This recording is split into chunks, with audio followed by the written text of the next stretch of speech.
예, 안녕하세요. 소개받은 황미호조입니다. 예, 오늘 2부의 첫 번째 시작을 여는 프로그램은 그 침묵과 몸짓 증언의 영화적 번역이라는 이름이 붙어 있는데요. 오늘 박순환 감독님의 침묵과 박문칠 감독님의 영화 보드랍게를 통해서 증언을 구성하는 구조들과 그 영화적인 장치들, 그 번역의 장치들을 함께 이야기해보고자 합니다.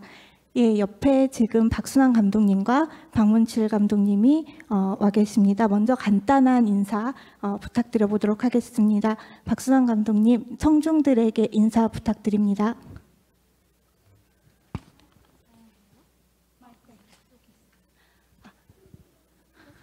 감독님.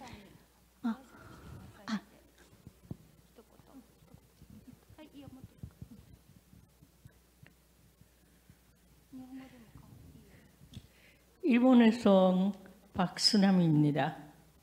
이 자리에 오신 여러분들에게 이번에는 저를 초대해 주신데 너무 감사합니다.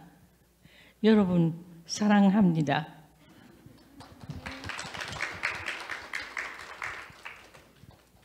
네, 네, 제가 나중에 좀 더 소개 드리겠지만 간단하게 소개도 같이 해주셔도 괜찮습니다. 예, 박문칠 감독님 인사 부탁드리겠습니다. 네. 반갑습니다. 이렇게 좀 이런 귀한 자리에 초대를 해주셔서 너무 감사드리고요. 그 보드랍게라는 그 고 김순학 선생님의 일대기를 다룬 영화를 만든 박문칠이라고 합니다. 만나뵙게 돼서 반갑습니다. 보드랍게라는 작품은 그간 이제 위안부 연구나 특히 위안부 다큐멘터리에서 다루지 않았던 영역을 가시화한 작품으로 많은 비평가들과 그다음에 연구자들 그리고 관객들에게 중요한 인상을 남겼고요. 올해 또 개봉을 하여서 대중 관객들과 만남을 가지기도 하였습니다. 그리고 박순환 감독님은 아까 사회자께서 소개시켜 주신 대로 제일 조선인 으로서 저널리스트 그리고 다큐멘터리 영화 감독으로 활약해 오셨고 한국과 일본 양국에서 잊혀진 존재들, 잊혀진 증언들, 비가시화된 것들을 장소를 찾고 그들의 목소리를 드러내는 작업을 글과 영화로 해오셨습니다. 예, 두 분께 제가 먼저 질문을 드리려고 하는데 우선 침묵에 대해서 우선은 조금 감독님께서 쉽게 대답하실 수 있는 질문 좀 먼저 드리려고 해요. 아마도 수많은 인터뷰에서 받으신 질문이 아닐까 하는데요. 침묵은 1994년 위안부 운동을 대표하던 정대협이나 유족회에서 독립하여서 피해자 할머니들만으로 결성되었던 위안부 피해자회의 일본 방문 당시 활동과 그 후일담을 담고 있습니다. 박순환 감독님은 그 활동에 일본에서의 활동에 서포트로서 함께하고 또 그것을 기록했는데요. 당시에 그 영화 그 기록한 영상들을 영화로 만들지 않고 20여 년이 지난 2010년대에 들어서야 이 영화가 이것을 영화로 만든 이유, 이것이 영화로 만들어진 이유가 있을까요? 감독님께 질문하겠습니다.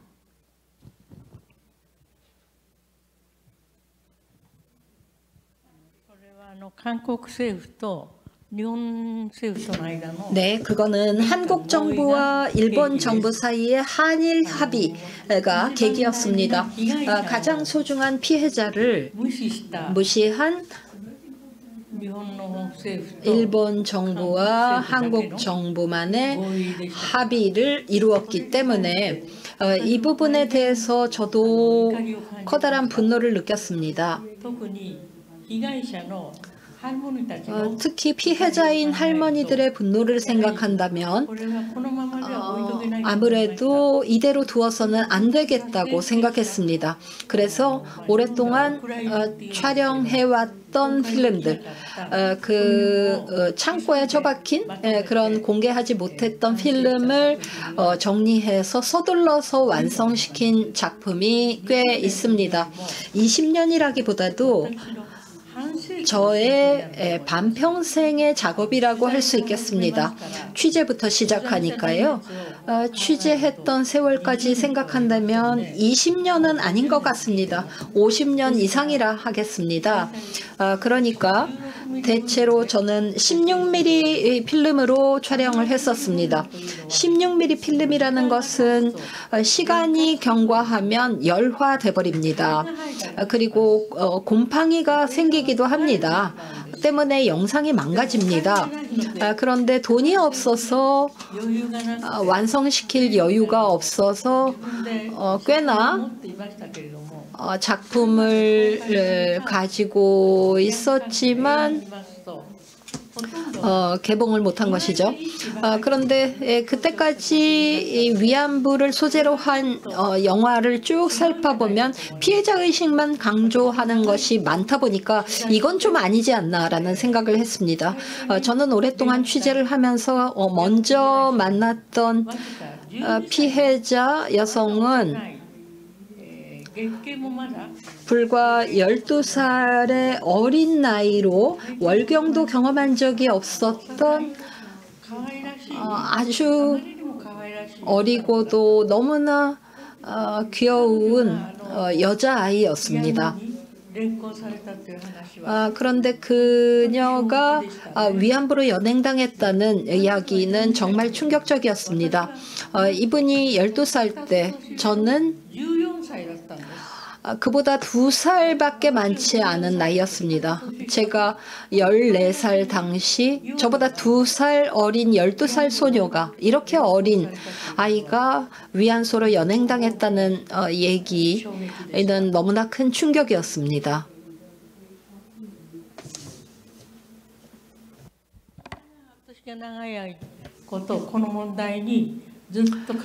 그리고 제가 오랫동안 이 문제에 쭉 관여해온 그 이유, 커다란 계기가 되었던 이유입니다.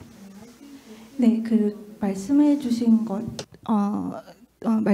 내용 중에서 이게 이제 94년 당시, 그 다음에 당시의 시간성뿐만 아니라 그것이 94년에 그 촬영했던 것이 2016년에 비로소 다시 만들어졌다기보다는 그 시간 전체의 연구와 고뇌와 숙고와 고민들이 담긴 그 시간 전체의 작업이라고 말씀하신 것이 좀 굉장히 인상적이고요.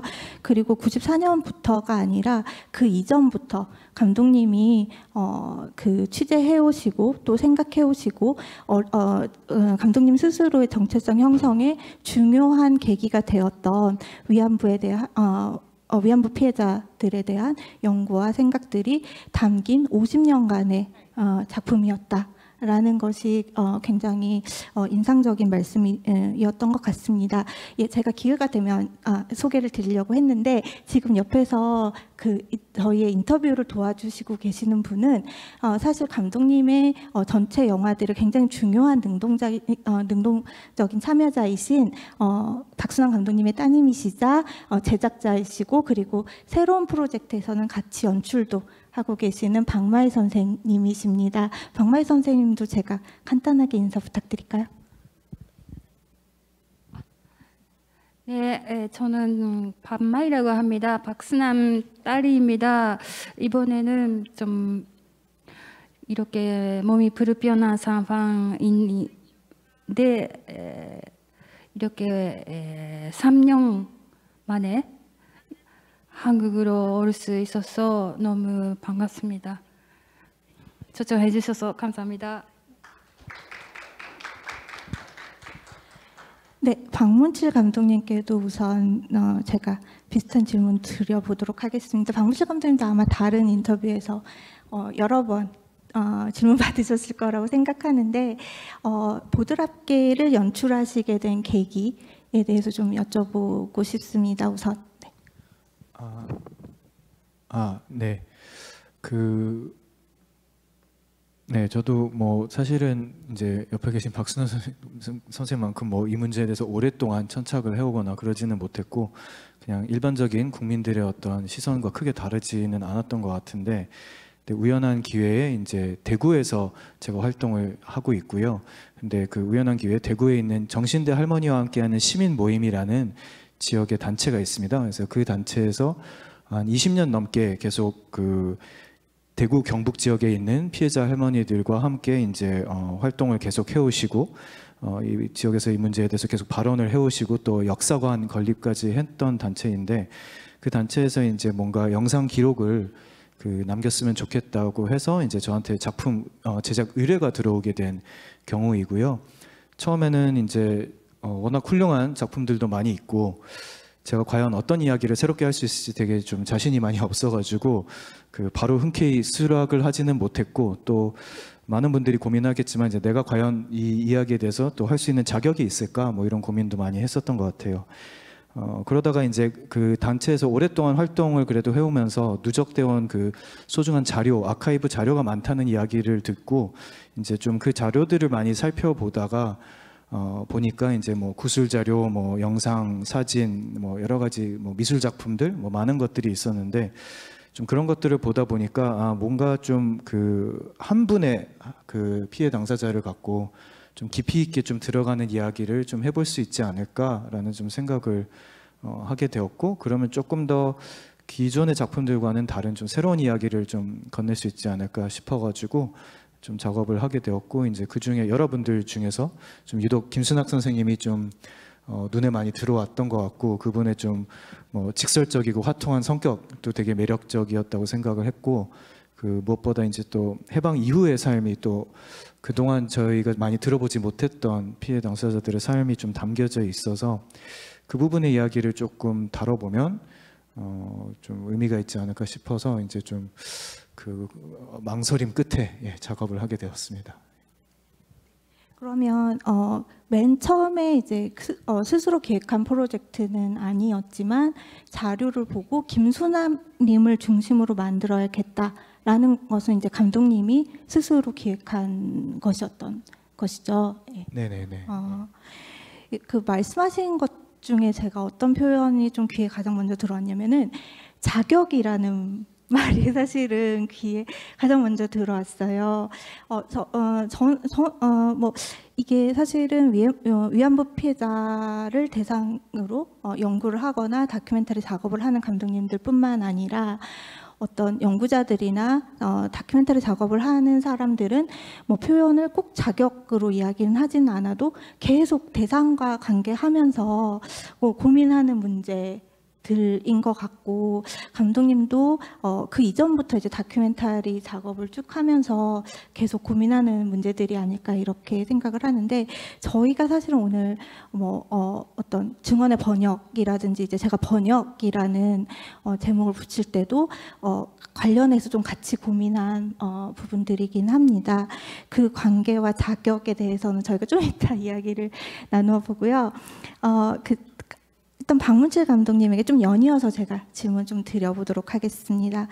그 김수학님의 삶과 증언을 보고 이제 김수학님을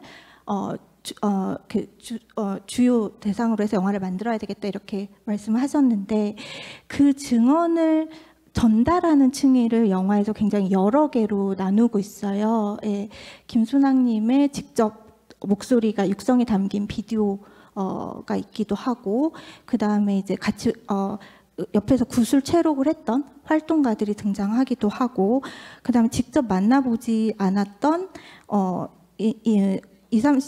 그 김상님을 직접 만나지 않았던 젊은 성폭력 생존자 분들이 또 김순학님의 증언록을 낭송하기도 하고 있습니다. 그래서 이렇게 분산시켜서 전달하고 있는데 이러한 영화의 구조를 구상하신 이유 그리고 어떤 기대했던 효과에 대해서 좀 질문을 드려보도록 하겠습니다.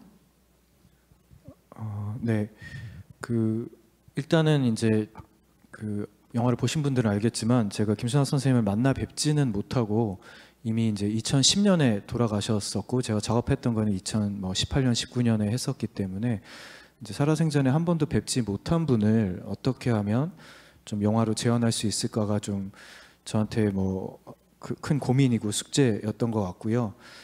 그러면서 이제 제가 또 어쨌든 기존의 많은 연구자분들이나 또 이 문제를 다루고 이제 예술 작업을 만들어왔던 사람들의 그 고민들을 많이 좀 참고를 하기도 했었는데 그런 대목 중에 이제 좀 그런 부분이 있었던 것 같아요. 그러니까 피해 생존자들은 피해 당사자들은 이미 저희에게 많은 구술이라는 형태로 그리고 본인의 이제 그 증언이라는 형태로 이미 많은 기록을 남겨줬다.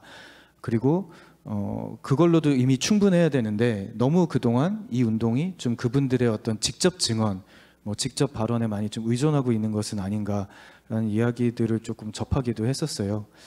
근데 그러다 보니까 이제 그러면 김순학 선생님의 어떤 증언이 이제 이미 우리에게 주어졌다면 그 이분의 증언을 갖고 어떻게 우리가 좀 받아들일 수 있고 영화적으로 만들 수 있을까를 많이 좀 고민을 했었고, 그래서 좀 가능하면 저는 좀 다양한 층위를 좀 일부러 좀 만들면 좋겠다라는 좀 생각이 들었어요. 아마 피해 생존자가 당사자가 살아 계셨더라면 조금 다른 영화가 나왔을지도 모르겠는데 이제 이미 증언만 남기시고 이제 가셨기 때문에 그럼 그거를 어떻게 하면 우리가 다양한 방식으로 좀 해석을 할 수 있을 것인가 좀 고민을 하게 되었었던 것 같고요. 이제 그러기 위해서는 제가 느끼기에는 이제 사실 한 가지의 그 김순학만이 있지는 않다. 그러니까 원본 김순학만이 100% 정확한 원본 김순학만이 있는 게 아니라 사실 그 수많은 해석들이 좀 있는 것이 아닐까 싶었고, 제가 한 가지 해석본을 제시를 하기보다는 좀 다양한 버전들을 조금 들려드리는 게 더 좋지 않을까라는 생각을 해서, 그래서 이제 뭐 낭독이라는 형태, 뭐 애니메이션이라는 형태, 혹은 그 직접 당사자가 직접 증언하는 형태, 혹은 인터뷰를 통해서 이제 간접적으로 전하는 형태, 여러 가지를 그래서 구상을 했었던 것 같고요.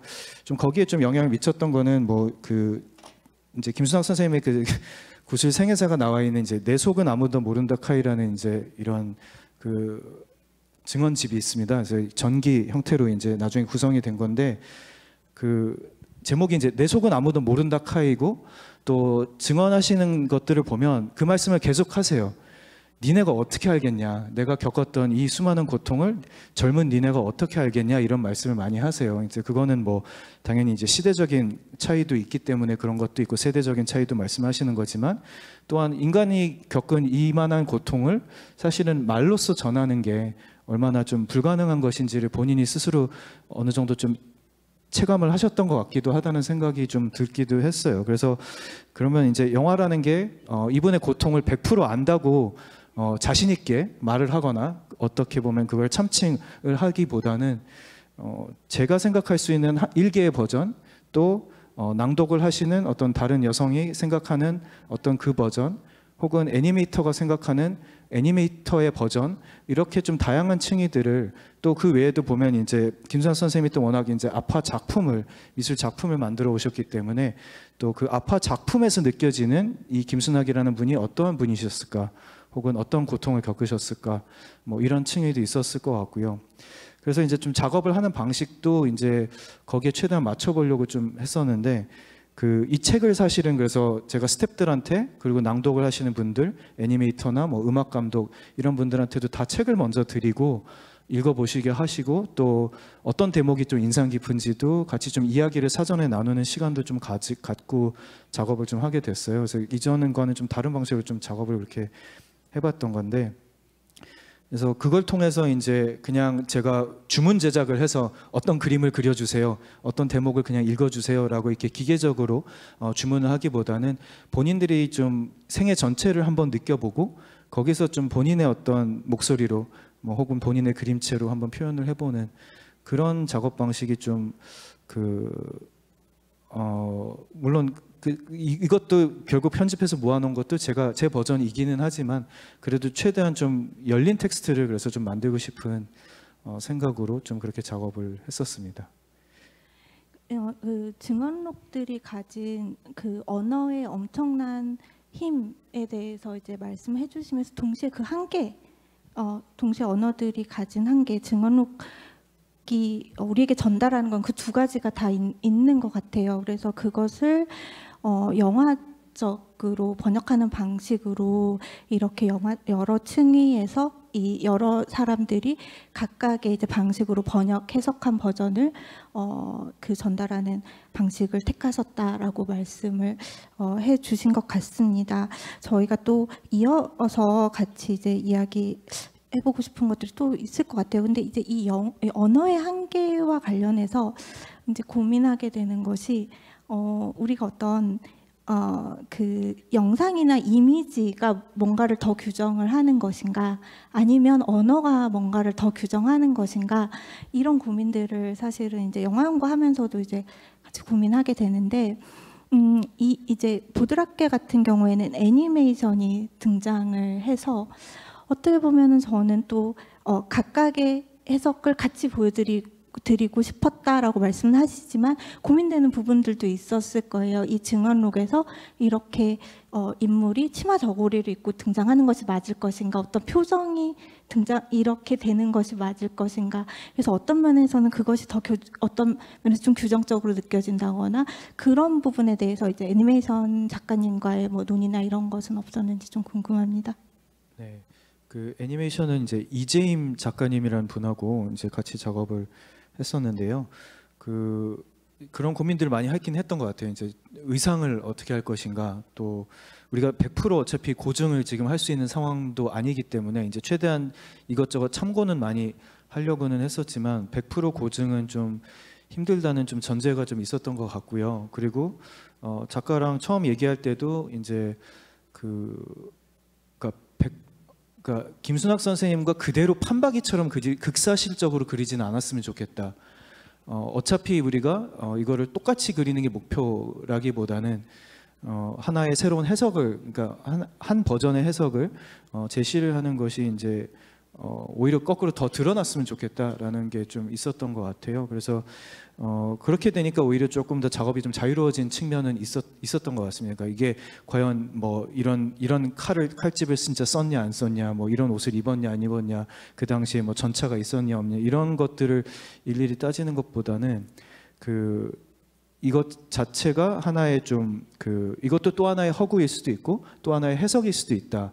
라는 거를 좀 드러내려고 했던 것 같고, 그래서 이제 그림체를 이제 영화를 보신 분들은 아시겠지만 김순학 선생님은 사실 매우 이렇게 깡마르시고 그런 체구이신데 애니메이션 그림체는 매우 둥글둥글하고 되게 퉁퉁하게 좀 그려져 있어요. 그래서 거기서부터도 이제 사실적으로 그렸다기보다는 어떻게 보면 한 단계 좀 추상을 거쳐가지고 표현을 이제 좀 했던 것이 좀 오히려 좀 노골적으로 좀 드러나는 식으로 좀 그려졌던 것 같고요.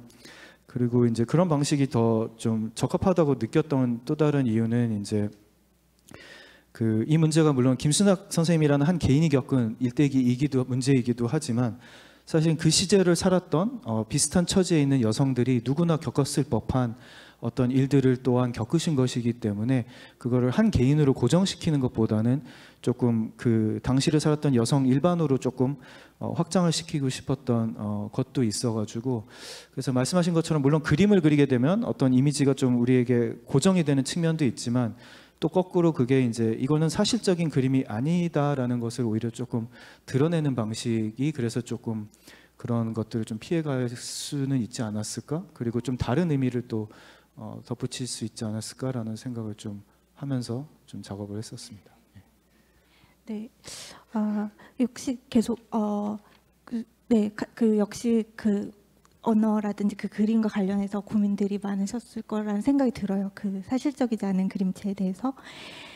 사실 박순환 감독님께서 또 사실 평생에 걸쳐 고민한 문제가 아니셨을까 이런 생각이 듭니다. 언어가 가진 어떤 한계와 가능성, 그리고 영상이 가진 또 한계와 가능성. 왜냐하면 박순환 감독님은 먼저 이제 저널리스트로 그 활동을 시작하셨고, 실제로 이제 60년대에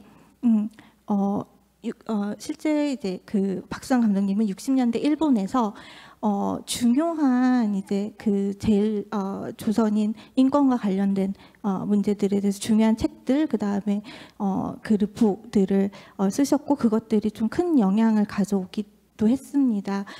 그리고 근데 또 이후에는 영상 작업으로 또 이제 그 감독님께서 일본 사회와 제일 조선인 문제에 대해서 이야기하고 싶은 말들을 다큐멘터리 영상 작업으로 표현하시기도 하셨습니다. 그래서 이 이제 언어가 가진 힘과 한계, 그리고 영상이 가진 또 힘과 가능성, 이런 문제들을 아마 또 평생에 걸쳐서 고민해 오셨을 거라고 짐작이 되는데요. 이 감독님께서 주로 글을 쓰시다가 영상 다큐멘터리를 만들어 봐야 되겠다라고 생각하게 된 계기와 영상이 가지는 어떤 힘에 대해서 좀 말씀을 들어볼 수 있을까요?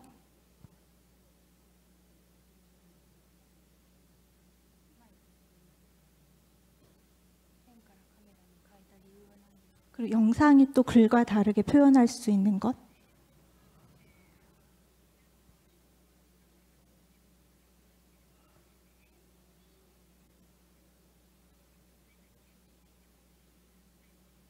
하이.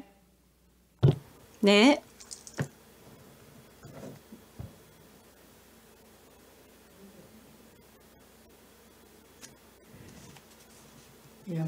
私も間もなく 저도 90になります。 예, 제가 곧 나이가 90이 됩니다. 100歳になるんですね。 조금 있으면 또 100살이 되겠네요. 日本が朝鮮侵略 일본이 조선을 침략을 한 이후에 지금 조금 시간이 더 지나면 100년을 맞이하게 됩니다. 그러면 조선 침략 이래로 지금 100년이라는 시간이 흐른 건데요. 저는 이 시간을 침략의 역사,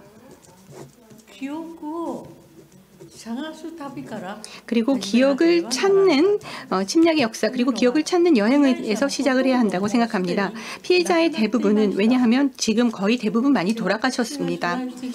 제가 취재를 했던 것은 위안부뿐만이 아닙니다. 그 원폭 피해자도 제가 취재를 했었고요. 그리고 특히 큐슈의 탄광에 강제 연행된 징용 피해자들, 일본에서 징용공이라고 하죠. 징용 피해자들을 현장에 제가 가서 집 하나하나, 그리고 한 명 한 명을 찾는 것부터 그 기록을 시작했습니다. 거의 대부분 이분들이 다 돌아가셨기 때문에 돌아가신 분들의 기억을 제가 찾아다님으로써 그것이 이제 처음에 제가 일을 시작하게 된 계기가 되었습니다. 그리고 돌아가신 분들의 가족들로부터 돌아가신 분들에 대한 기억을 이야기를 또 해주셨습니다. 그래서 그 기억을 듣는 것부터 시작을 했습니다. 이 위안부 같은 경우에는 이제 오키나와의 배봉기 할머니 예도 그 안에 들어갑니다.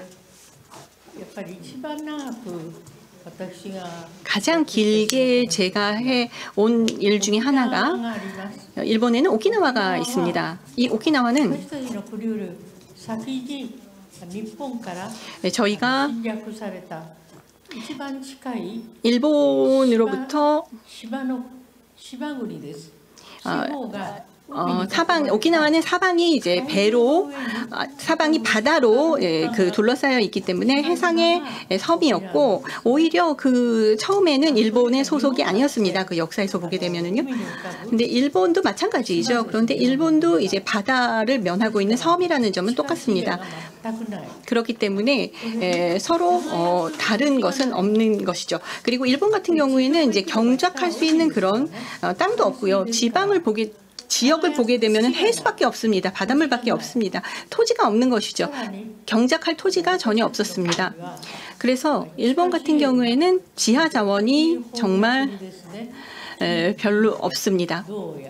그래서 금, 은, 동 이런 그 지하 자원이 굉장히 이제 많이 있는 나라들이 있는데, 일본 같은 경우에는 바다의 섬이었기 때문에 거의 없었습니다. 정말 그래서 옛날에는 가난했던 나라였던 것입니다. 그래서 이 가난한 나라가, 그러니까 뭔가를 가진 나라를 공격을 하는 것이죠. 가지고 있지 않으니까 자기가 그것을 가지려면 좀 가난한 나라들이 어떤 것을 가지고 있는지 하는 것을 조사를 하고, 그들이 가지고 있지 않는 것을 거기서 이제 찾으려고 하면서 그것을 뺏기 위해서 침략 전쟁을 시작하게 되는 것입니다.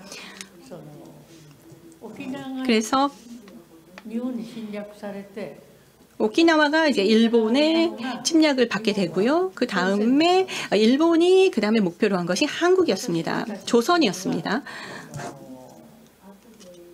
米作りが農業の 그래서 농업의 그 쌀농사가 大事な農産業でしたし 그 당시에 한국에서 농산업이 굉장히 발전을 했었고 이 쌀 생산에 있어서는 굉장히 기술적으로 아시아에서 한국이 좋은 기술을 가지고 있었습니다. 그래서 그 생산량도 아시아에서 지금 굉장히 높죠, 한국이요. 그리고 맛도 있었습니다.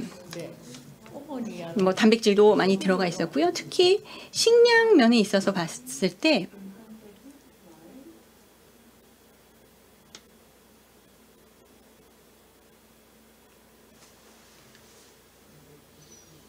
そういう日本の国が 굉장히 발전된 그런 부분을 많이 가지고 있었습니다. 그래서 가지고 있지 않는 나라, 이런 것을 가지고 있지 못한 나라가 가지고 있는 나라를 침략을 해서 그 나라의 모든 것을 좀 약탈하려고 하는 것이 그런 부분이 배경에 있었습니다. 그래서 이것을 日本に一番狙われた国じゃないかと 한국, 조선이 일본에게 있어서 그런 부분에 있어서 일본이 한국의 그런 점을 노리지 않았나 하는 생각이 듭니다. 예전에요.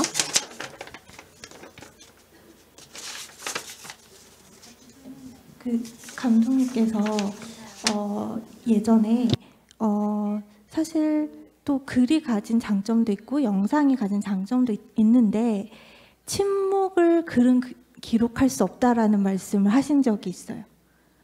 예. 그래서 실제로 원폭 피해자분들, 징용 피해자분들, 이런 제일 조선인 분들을 만났을 때 말을 매끄럽게 이어가시지 않는 것들, 그 침묵이 개입하는 순간들, 그리고 또 동시에 그게 말이 또 조선어도 아니고 일본어도 아니고 굉장히 복잡하게 섞이는 방식으로 말씀들을 하시는데 그것들을 담기에는 혹시 그래서 그것들을 담기에는 영상이라는 매체가 더 적합하지 않으셨을까라는 생각을 저도 한 적이 있습니다.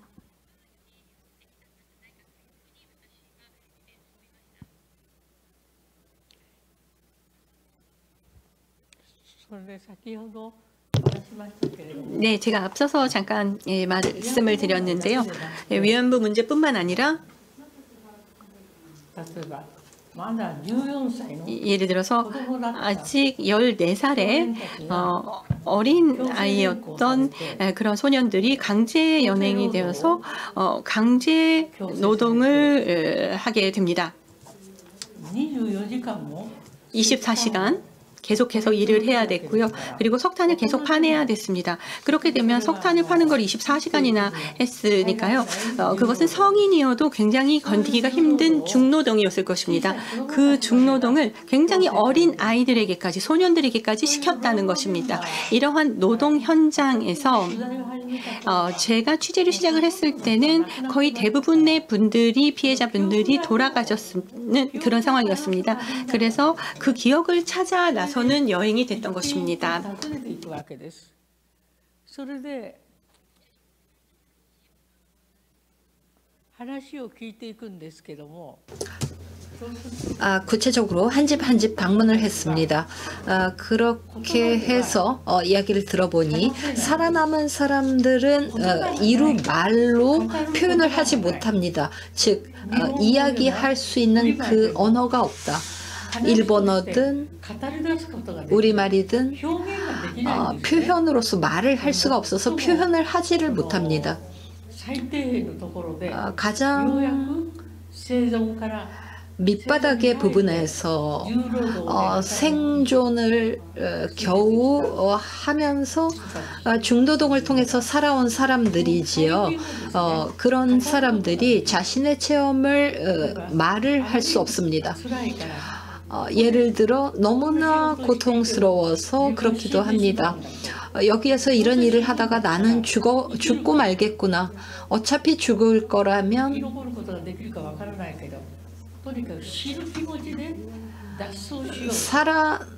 살아남을지도 모르니 어쨌든 어차피 죽을 거면 죽을지는 몰라도 탈출을 해보자 해서 그 자리에서 탈출을 시도하는데 가령 잡혔을 경우에는 거의 반초죽음 상태로 얻어맞기도 합니다. 그런 체험을 한 사람이 예를 들어서 저를 만났을 때 이루 말을 할 수가 없는 것입니다. 적절한 그 표현조차도 없고 말을 할 수가 없는 상태. 너무나 괴로운 것이죠. 그 자신도 어떻게든 살아남기 위해서 탈출하고자 했지만 미처 도망치지 못했습니다. 그리고 현재 자신이 있는 장소가 동쪽인지 남쪽인지 북쪽인지 서쪽인지도 알 수 없는 깊은 산골 탄광으로 끌려온 사람들이 도망쳤다 하더라도 어느 방향을 향해서 어떻게 도망을 칠 수 있는도 알 수 없지 않습니까? 이런 얘기는 너무 많이 들었습니다. 그리고 필사적으로 달려서 도망을 쳤고 아침을 맞이하게 되었는데 이른 아침 보니 자신이 수용되어 있던 현장에 아주 가까운 곳에 있었다고 합니다. 그 마을에서 한 발자국도 벗어나지 못한 채 같은 장소에서 삥삥 돌기만 했다는 이야기입니다. 하룻밤 동안. 그 당사자는 몇 개나 산을 넘은 것처럼 느껴졌지만 아침을 받고 보니까 수용소 마을에서 한 발도 벗어나지 못했더라 하는 이야기입니다. 그런 아침을 맞았을 때는 정말 넉다운 당해버리는 그런 실망, 깊은 절망감을 느꼈다고 합니다.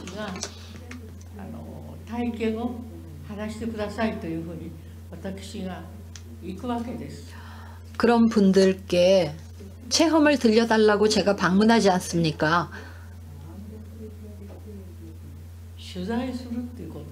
그랬을 때 취재한다는 것 자체는 참으로 고통스러운 작업이었습니다.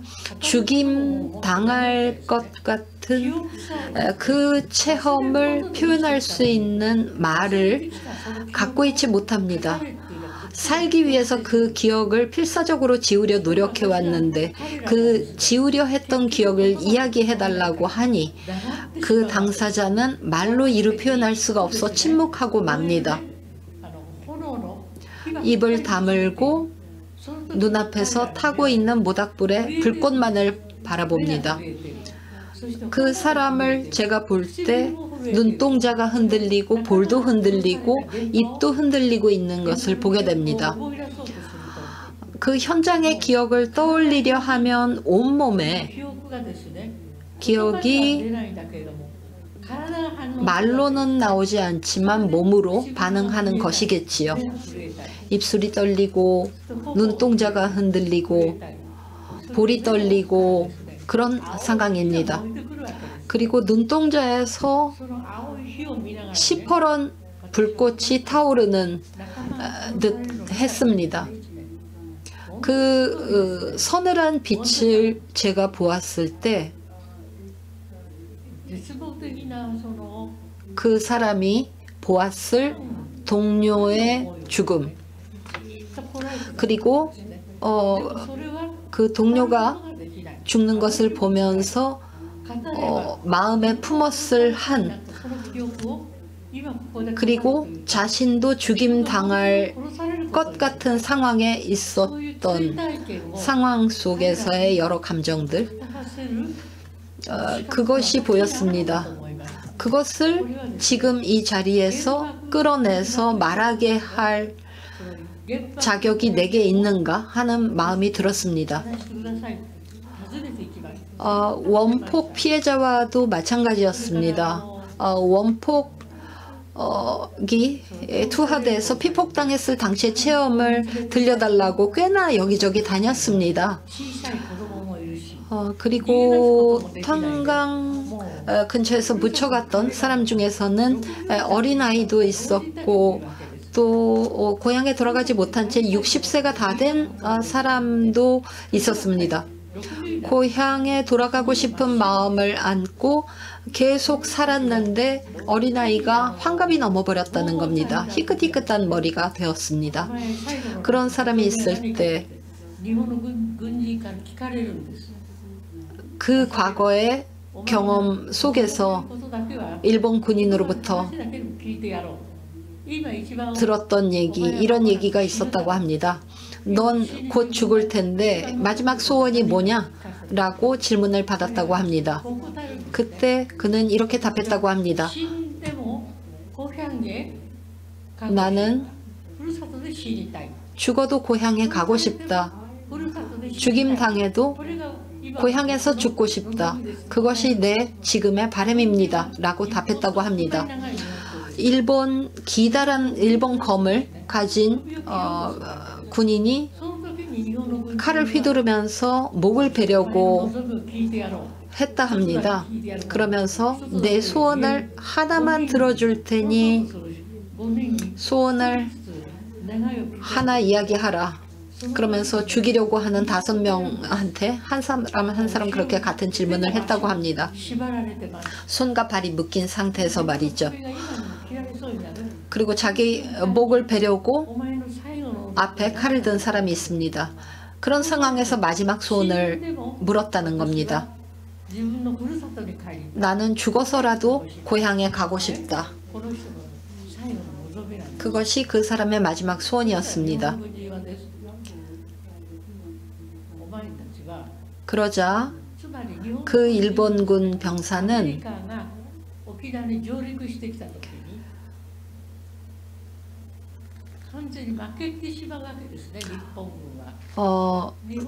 자신의 상황이 미군이 오키나와를 상륙해서 자기가 곧 패배를 맞이할 것으로 예상이 되는데 그 패배의 원인은 조선인 탓으로 돌렸다고 합니다.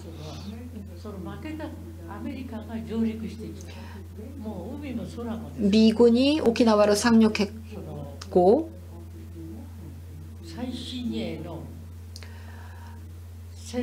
최신의 전투기나 군함을 가지고 바다로 하늘로 미군이 오키나와로 몰려왔다고 합니다. 미군들이 속속 일본으로 상륙하였습니다. 당시요.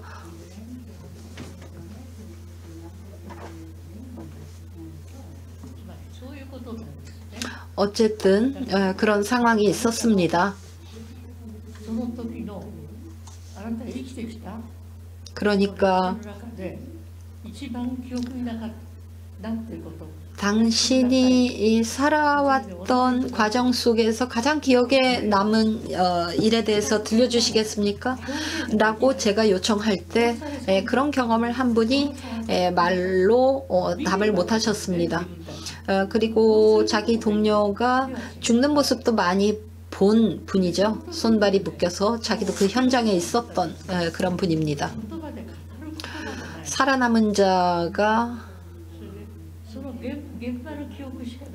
표현할 수 있는 말을 찾지 못해서 그저 몸으로 반응을 보인 것입니다. 눈동자에서 파란 불꽃이 보이는 듯 했습니다.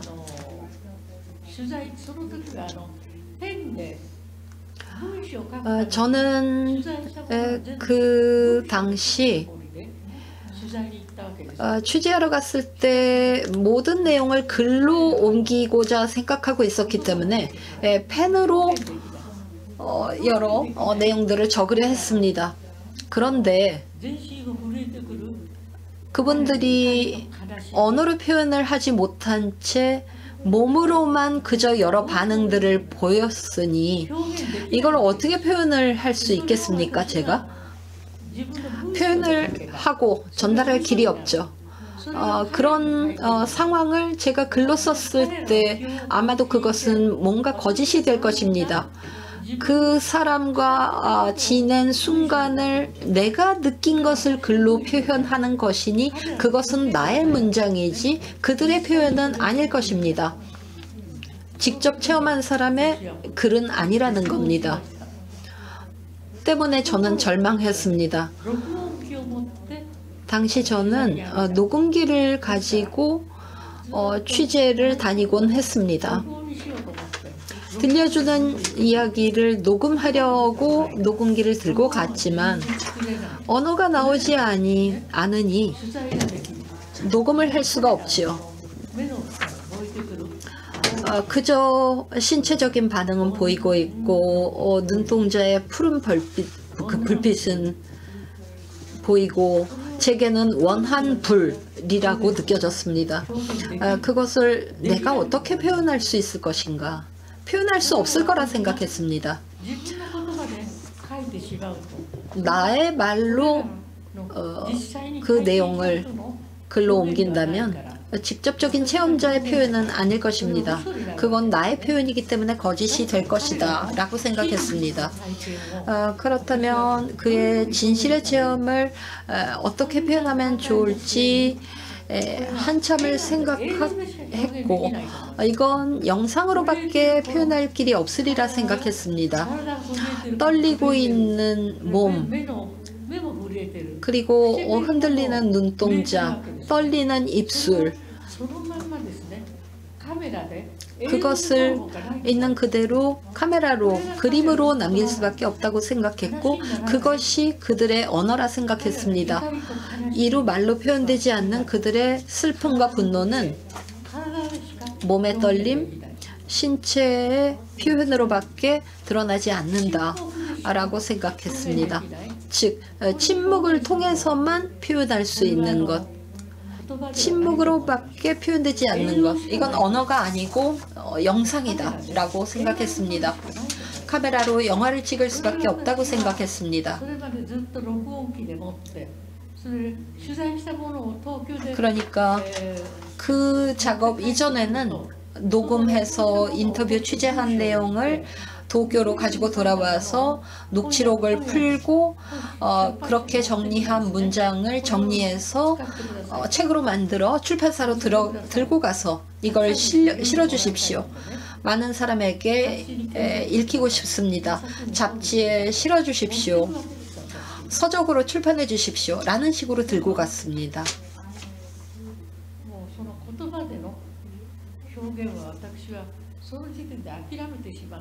그런데 좀 전에 말씀드린 시점에서 저는 언어로 표현하는 것을 포기했기 때문에 카메라만 들고 가기로 했고 녹음 테이프를 아예 그냥 가방 안에 넣었습니다. 그런데 카메라를 사려고 하니까 수백만 행이 소요될 것 같았고요. 또 제가 카메라를 찍는 기술이 없었습니다. 영화로 만들기 위해서는 그 전문 카메라맨을 촬영할 사람을 고용해야 하는데 그 사람에게도 비용을 지불해야 하지요. 그렇게 됐을 때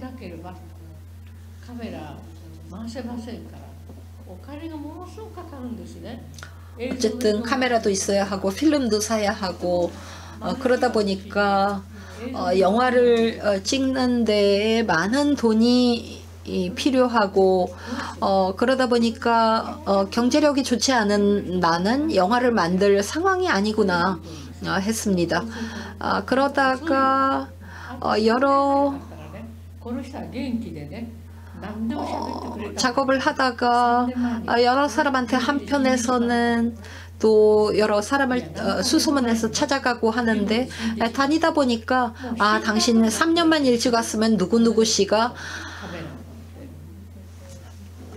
더 건강해서 이야기를 해줄 수 있었을 텐데 또 다른 사람 누군가를 또 얘기를 하면서 몇 달만 먼저 왔으면은 당신 이야기를 할 수 있었을 텐데 하는 장면을 또 제가 많이 경험했습니다. 그런 경험을 하면서요. 결국 사회자께서 주셨던 질문, 펜에서 카메라로 제 기록의 수단을 남긴 것에 대해서 말씀드리자면 언어로 표현할 수 없는 것을 영상으로 표현할 수밖에 없다고 생각해서 카메라로 바꿨고 그것이 제가 영화 작업으로 전환한 커다란 계기입니다. 저희 영화의 가장 중요한 존재론 중에 하나가 뭐 여러 가지 이야기를 전달하거나 그런 것도 있지만 어떤 그 관객으로 하여금 감각적 체험을 하게 만드는 것 혹은 감각적 체험에 참여시키는 것이 영화의 중요한 존재론 중에 하나인데요. 그런 말씀을 감독님이 증언자들의 몸과 어떻게 보면 생명을 통해서 감독님이 경험하신 거를 지금 또 감독님의 신체와 신체적 표현, 언어적 표현으로 저희에게 전달하고 싶으셨던 것 같고 또 동시에 저희 이제 그 맨 처음에 식민지 지배 역사부터 말씀을 시작하신 거는 지금 감독님의 말씀을 통해서 그 과정에 지금 저희 듣고 있는 저희 모두를 감각적으로 참여시키시고 싶어 하셨다라는 생각이 듭니다. 예, 그 굉장히 귀중하신 말씀 감사드리고요. 제가 또 박문칠 감독님께 질문 드리겠습니다. 사실 아까 이제 그 대답하신 그 답을 들으면서 제가 관련해서 좀 궁금한 것, 그 다음에 준비했던 질문과도 관련되는 건데요.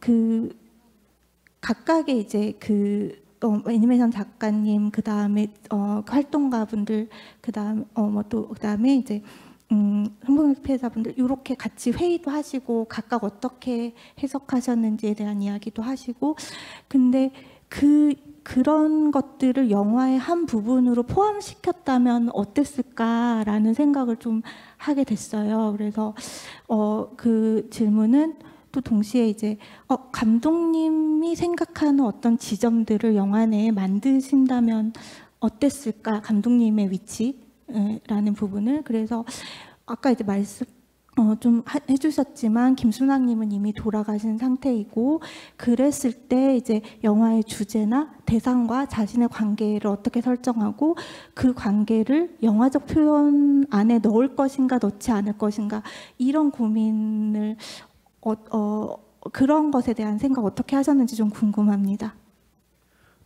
네.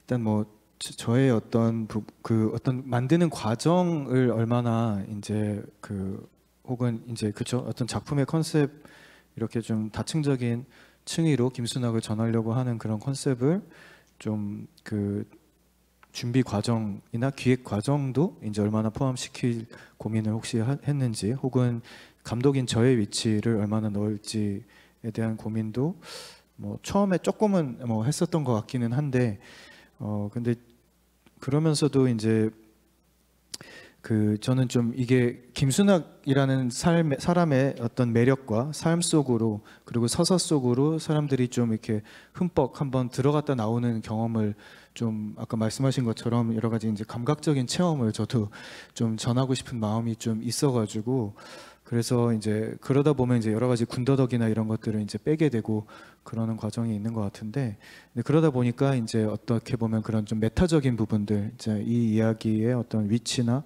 뭐 이야기 방식이나 이런 거를 이제 굳이 따로 설명을 좀, 약간 그게 좀 너무 좀 설명적이라는 생각을 좀 했었던 것 같고요.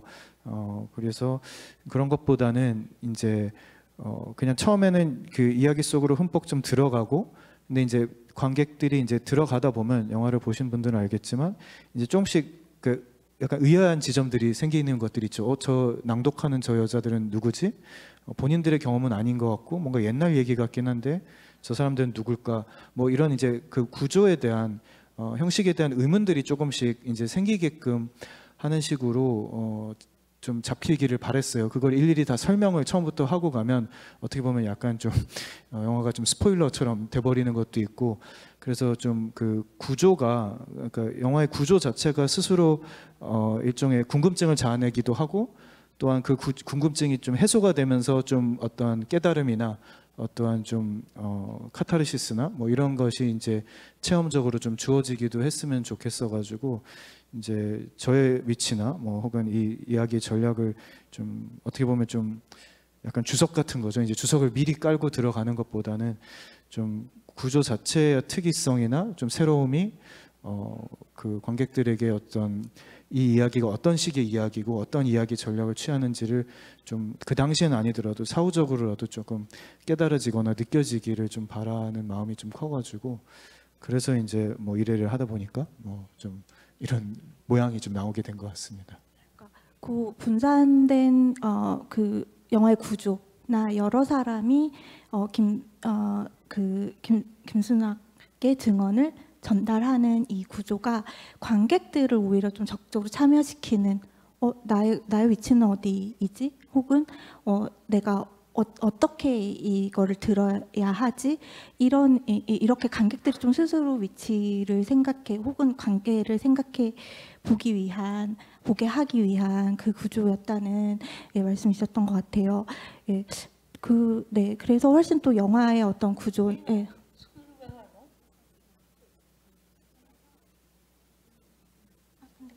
혹시 지금 생각나시는 얘기 있으면 하셔도 괜찮습니다. 덧붙여서.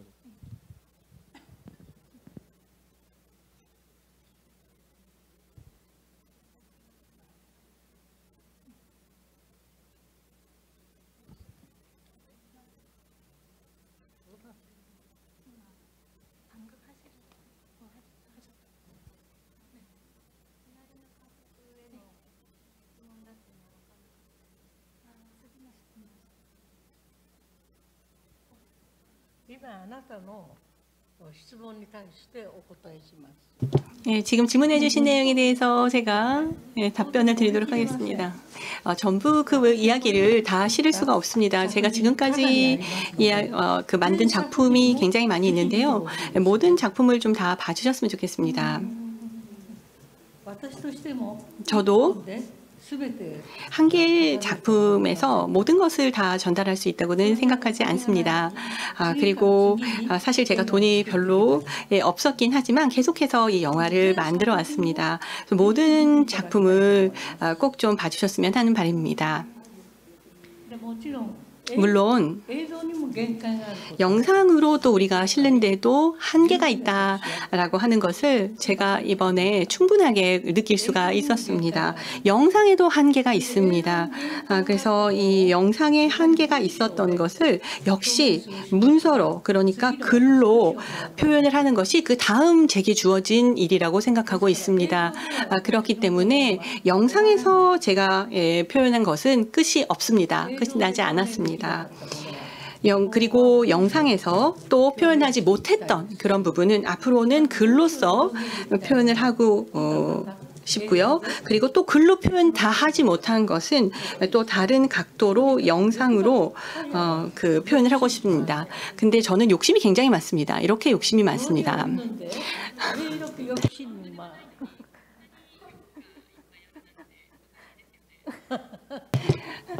돈은 없는데 욕심은 많습니다.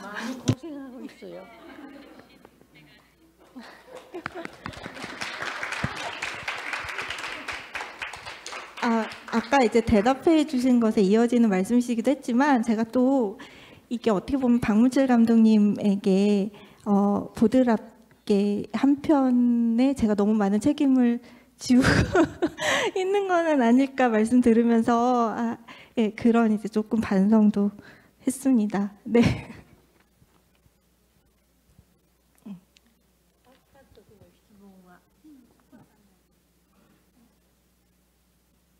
네.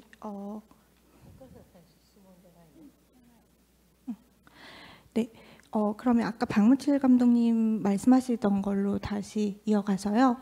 예, 그렇게 이제 관객들이 좀 자기 위치에 대해서 좀 고민해 볼 수 있는 어떤 여지를 구조에서 만들어 주셨고, 근데 이제 그래서 작품에 사실 각 작품의 구조 안에 포함시키지는 않았지만, 아까 이제 처음에 말씀하셨던 그걸 표현을 자격이라고 표현해야 될지 어떨지는 모르겠는데,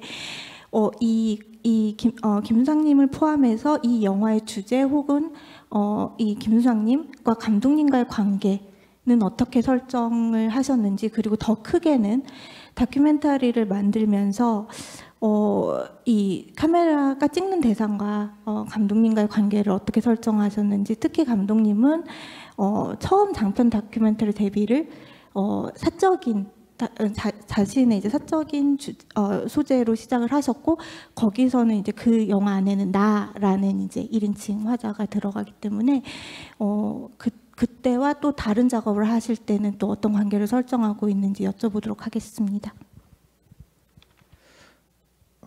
예.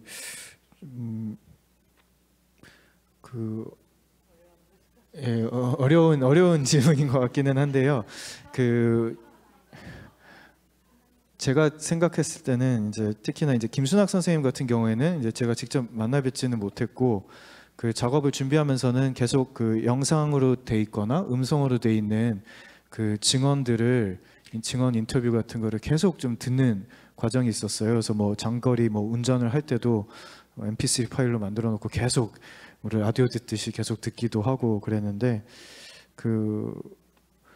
이제 들으면서도 많이 이제 힘들었던 점은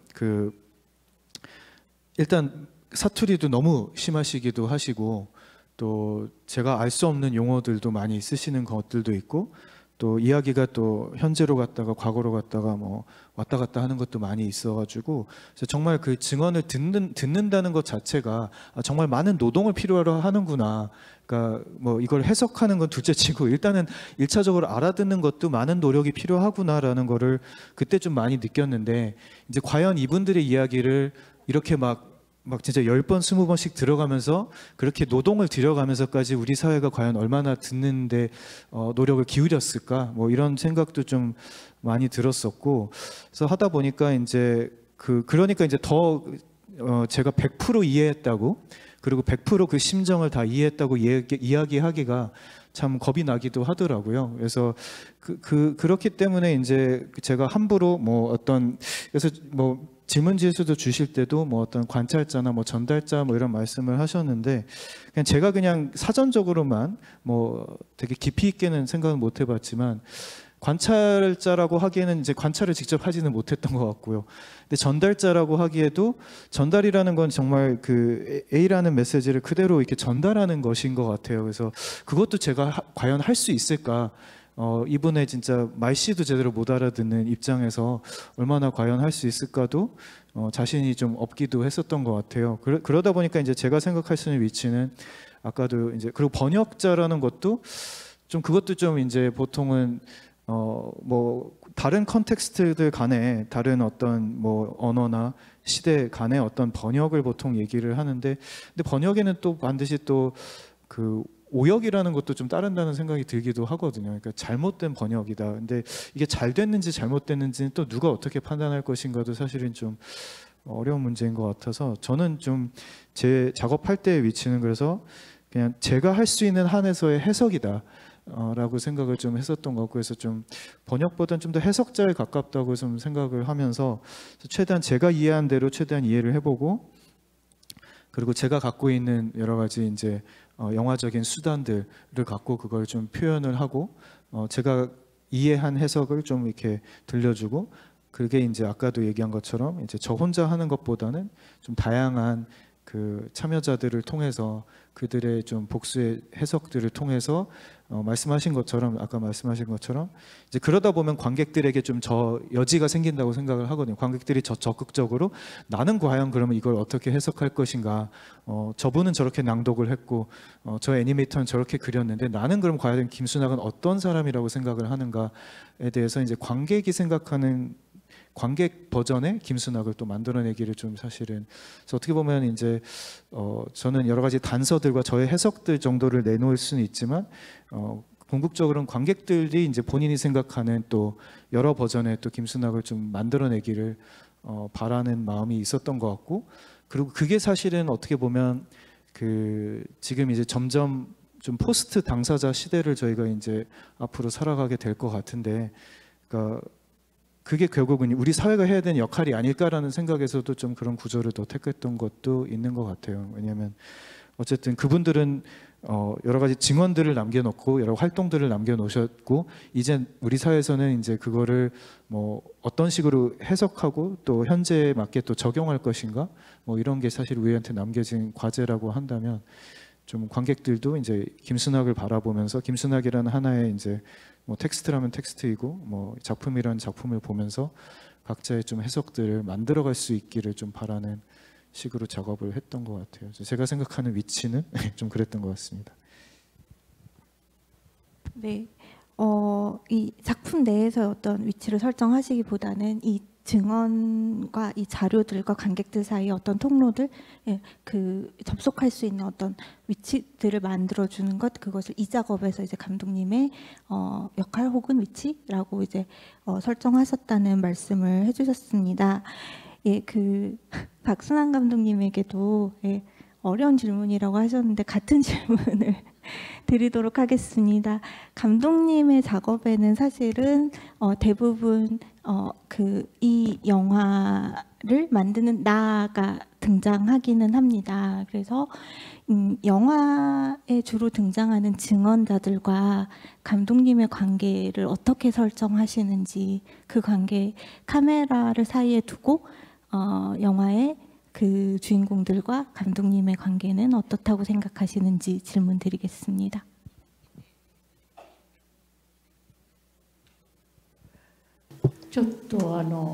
네. 네, 어려운 질문을 해주셨습니다. 답을 하려면 굉장히 시간이 많이 걸릴 것 같습니다. 어떻게 하는 게 좋을까요? 예, 제가 영화를 만들려고 생각을 한 것은 내가 도대체 나는 누구인가라는 생각을 하게 되었습니다. 저는 일본에서 태어났습니다. 일본에서 태어났고 초등학교 1학년 때 유학을 했을 때 일본이 미국의 진주만에 있는 기지에 정박하고 있던 미국 군함 두 척을 공격해서 침몰시켰습니다. 그러니까 대동아 전쟁의 계기가 되었었죠. 일방적인 일본군에 의한 공격이, 진주만 공격이 그 계기가 되었었습니다. 그때는 일본군은 공중에서 미국의 군함을 공격했을 뿐만 아니라 같은 날에 프랑스가 통치를 하고 있던 싱가포르에 일본군이 상륙을 하게 됩니다. 그래서 미국의 해군 기지를 그렇게 공격을 했을 뿐만 아니라 똑같은 날, 같은 날입니다. 같은 날 싱가포르까지 상륙을 하게 된 것입니다. 일본 군들이요. 그러니까 결국 침략을 감행을 하게 된 것입니다. 미국의 군함 두 척을 공격을 한 것도 침략이었고요. 그리고 같은 날에 싱가포르에 상륙을 일본군이 하게 됩니다.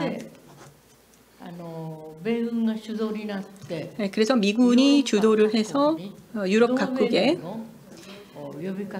동맹국들을 모으게 되죠. 그래서 48개 국가들이 서로 동맹을 해서 일본을 이제 공격을 하게 서로 싸우게 되는 것이죠. 이것이 여러분들이 잘 아시는 제2차 세계대전이 시작이 된 것입니다. 그때는 제가 6살이었고요. 일본의 국민학교에 제가 유학을 했던 해입니다. 일본 초등학교에 그 당시에 벚꽃이 이제 만개해서 굉장히 아름다운 그런 시기였는데 그때 제가 유학을 시작을 했습니다. 그때 교실에서 제일 처음에 가르쳐준 일본 그 수업이 무엇이었냐면요, 이것입니다. 우리는 한국 시민이다 라고 가르쳤습니다. 우리는 천황폐하에 충실한 시민이다. 저는 그 부모님은 한국에서 일본에 오셔서 그 당시에 6년 정도 지난 시점이었습니다. 그리고 저는 아버지께 너의 그 선조가 시조가 박혁거세다, 신라의 박혁거세다라고 그런 이제 그 가르침을 받았습니다. 그러니까 신라의 왕이 너의 선조다라고 이야기를 들었었습니다.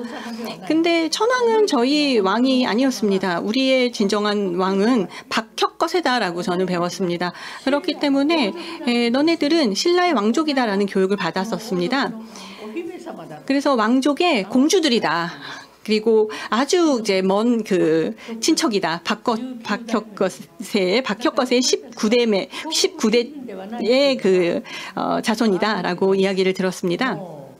그래서 저희 아버지가 이런 부분에 대해서 굉장히 이제 긍지를 가지고 계셨던 분인데, 그 한국 신민이다 뭐 이런 이야기를 들어가지고 굉장히 많이 화가 나셨습니다. 너네들이 이렇게 내가 데리고 와서 공부를 시키는 것은 일본의 국가가 이제 침략을 받았기 때문에 너희들이 더욱더 공부를 많이 해서 일본보다 더 큰 나라를 이제 만들어줘야 되기 때문에 일본에 유학을 시키는 것이고 일본의 학교에 보내는 것이다.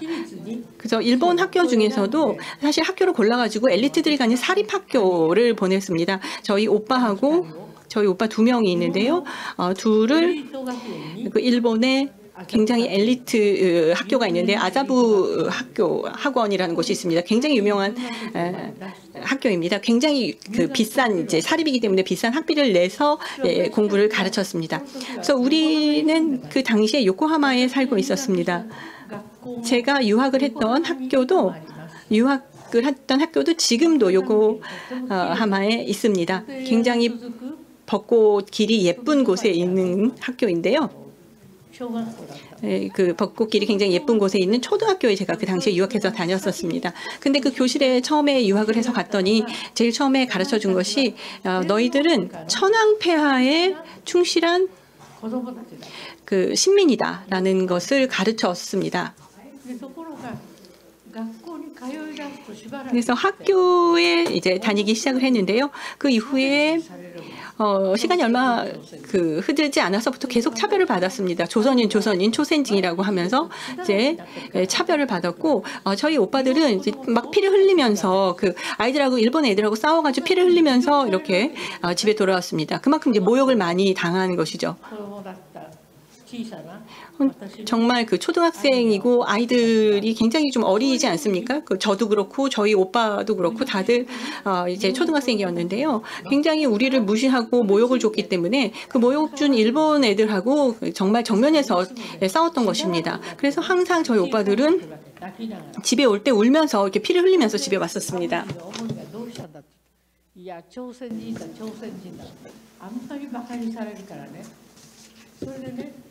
그때 아버지 어머니가 무슨 일이냐 물으셨지만 조선인이라고 손가락질 하니까 이렇게 됐다 말씀드리면, 아버지는 저한테 너 다시 한번 거기 갔다 와라. 너가 이렇게 얻어맞고 차별당했다고 울고 올 게 아니지 않냐. 너는 박혁거세의 자녀니까 자손이니 신라의 긍지를 가진 너는 다시 한번 나갔다 와라. 신라 왕족의 그 자손이니까 다시 한번 나가서 그 일본 아이와 다시 싸워서 그 싸움에서 이기고 와라. 네가 그 아이를 피투성이로 만들어 놓고 네가 이겨서 돌아와라. 아버지가 이런 식으로 말씀을 하셨습니다. 그런데 그런 식의 아버지 말씀을 듣고 자란 우리 가정에서 저희 오빠들이 점점 군국 소년이 되어갔습니다. 아자브라는 지역에 돈 많은 자제들이 다니는 학교에 저희 오빠는 다니고 있었습니다. 전체 학생이 기숙사 생활을 하는 학교를 오빠가 다녔습니다. 오빠는 아침부터 저녁까지 일본 아이들과 함께 공부를 하지요. 일본 아이들은 황국신민선서라는 그 한국 신민의 정신을 철저히 가르치는 교육을 함께 받았습니다.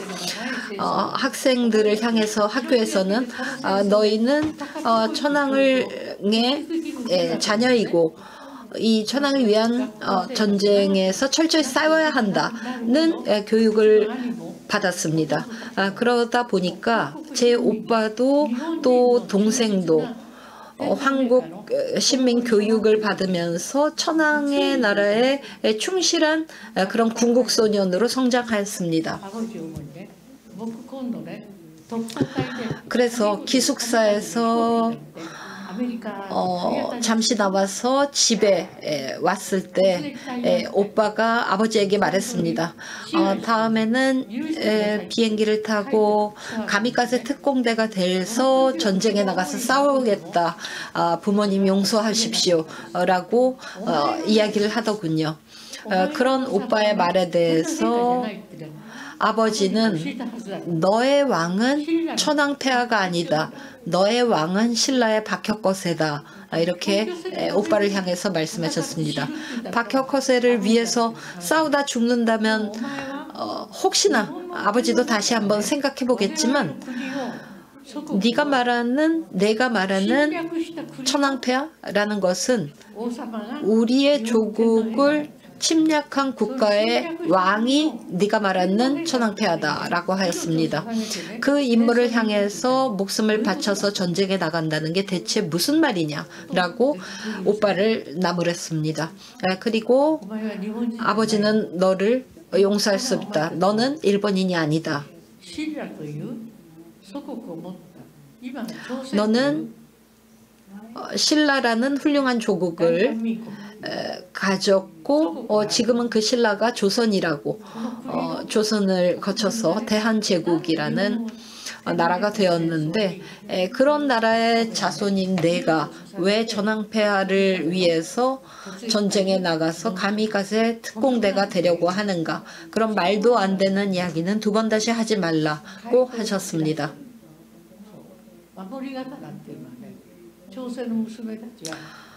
그리고 제 어머니는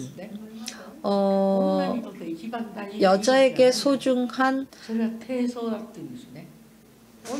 목숨이 정조라고 가르쳤던 그 조선의 전통을 이어받아서 몸에 칼을 품고 있었습니다. 조선에서는 옛날에 정조를 더럽히는 일이 생기면 이 칼을 품고 있다가 스스로 목숨을 끊어라 해서 부모에게 받는 작은 칼을 딸에게 주어서 결혼시키는 풍습이 우리 조국에선 예전에 있었습니다. 그러다 보니 제 어머니도 그런 은장도 같은 칼을 몸에 품고 계셨습니다.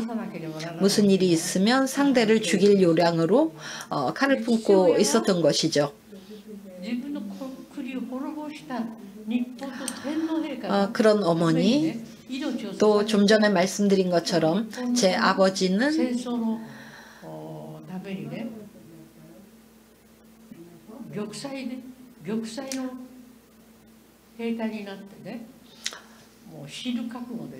조선을 식민지화한 일본이 전쟁을 치르면서 인간 폭탄을 만들었습니다. 몸에 폭탄을 안고 그런 무장한 자신이 미국의 비행기나 적을 향해서 돌진하는 것이죠. 그렇게 되면 내 몸과 뼈도 남아나질 않지만 그렇게 자신의 몸을 부서뜨리면서 탄환이 되는 그런 일본 정부의 전쟁 방침이 있었습니다.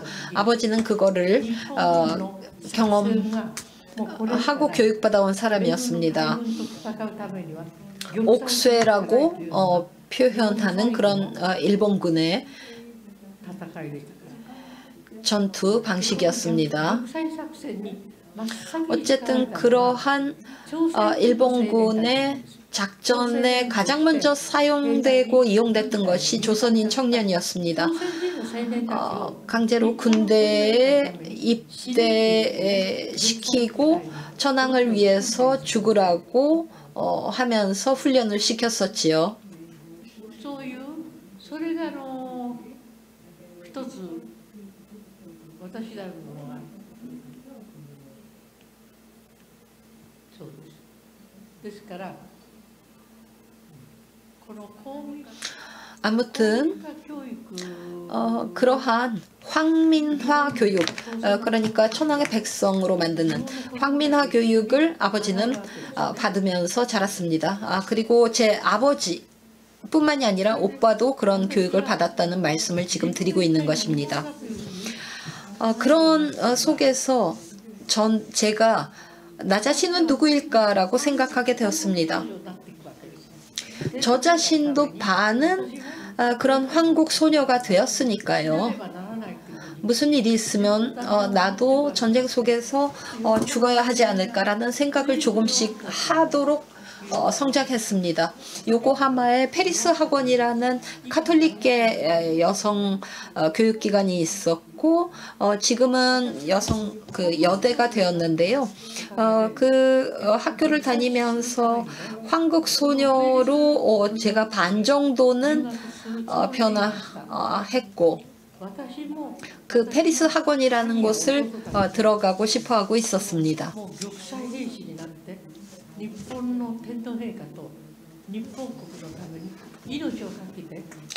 말씀드린 것처럼 제 오빠들은 일본 국가와 천황을 위해서 목숨을 바칠 수 있는 그런 병사와 같은 소년으로 성장을 했습니다.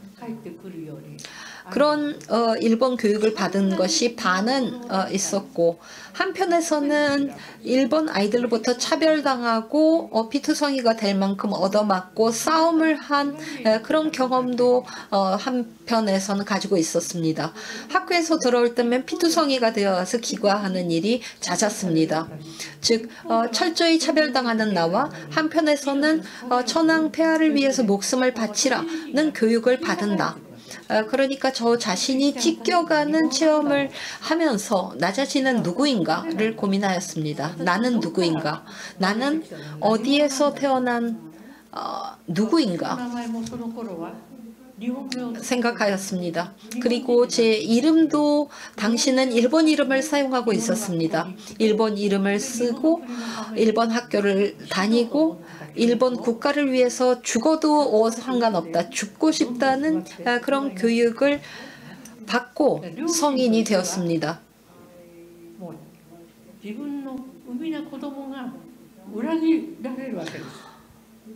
그러니까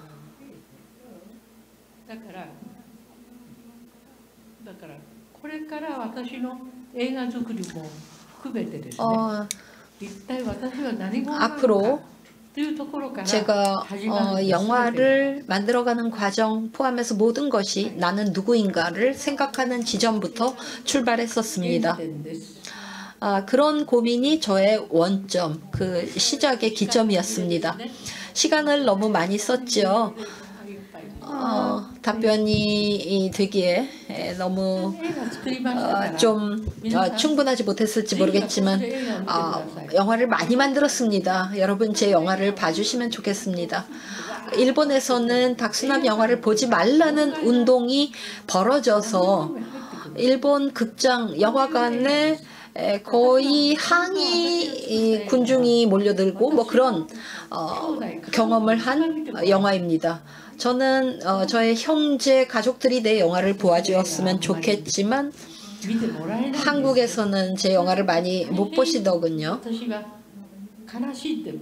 일본에서도 그랬습니다. 그래서 제가 참 슬퍼하고 있습니다. 한국에서 그래서요.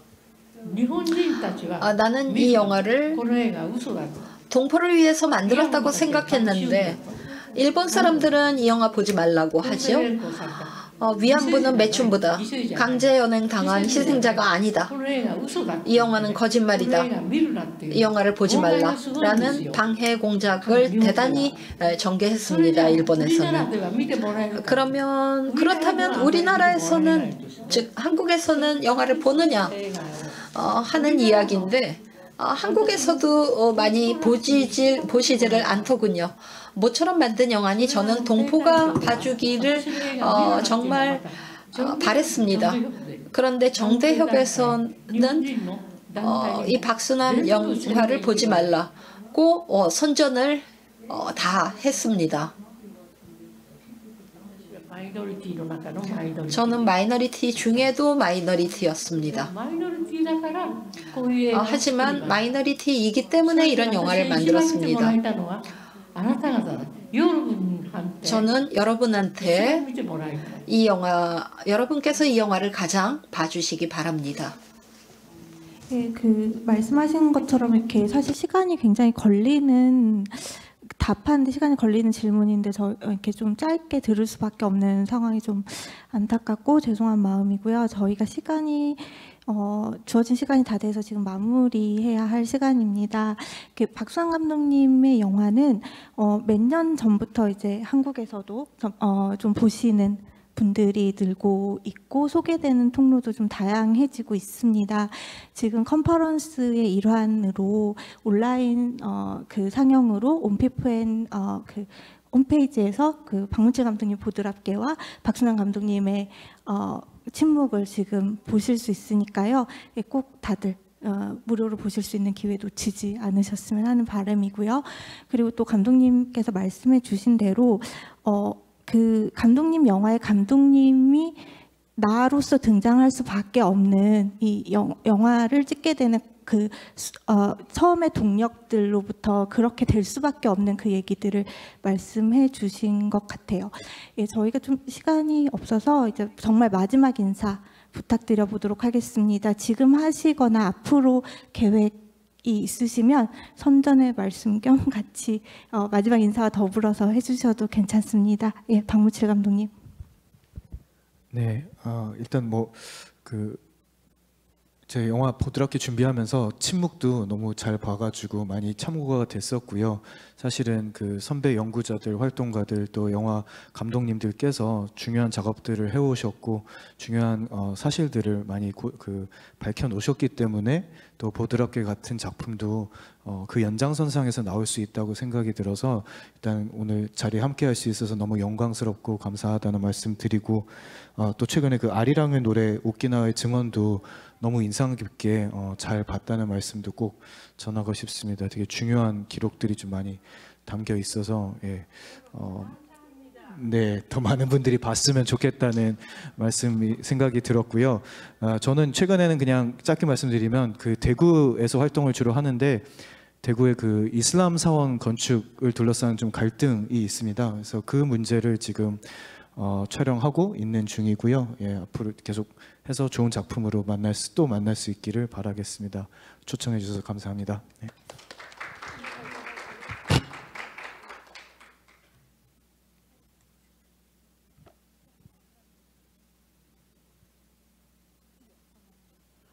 오늘 이런 귀중한 자리를 초대를 해 주시옵소. 너무 감사합니다. 여러분 사랑합니다. 저의 영화를 무료로 볼 수 있는 장소가 있습니다. 서울에 영상자료원이라는 저의 영화 다 이 자료원에 다른 가면 작품들도 보실 수 있어요. 무료로 볼 수 있어요. 그러니까 이 영화를 찾아서 그래서 학교 선생님이 이 자리에 계신다면 서학교나 저학교나 고등학교나 대학에서 이 영화를 무료로 빌려서 학교의 학생들에게 많이 저는 보이고 싶습니다. 앞으로 잘 부탁했습니다. 안녕히 계세요. 박마일 선생님도 짧게 인사 부탁드리겠습니다. 예, 지금 감독님께서 이제 시력을 많이 잃으셨는데 두 분이 같이 이제 새로운 작품의 편집을 같이 하시고 연출도 같이 하고 계세요. 예, 진행하시는 거에 대해서 아주 짧게 그리고 인사도 부탁드리겠습니다. 예. はい、先ほど욕심이 많다 っていうふうに어머니가言ってい 네, ました 아까 けれども 어머니께서 욕심이 많다는 말씀을 하셨는데요. 지금 다시 새 작품을 만들고 있습니다. 한국 분들께서도 많이 협력해 주시고 있고 그 새 작품을 가지고 내년에는 어머니와 함께 다시 한국을 찾고 싶습니다. 오늘 초대 감사했습니다. 네, 감사합니다. 이 시간 마치도록 하겠습니다.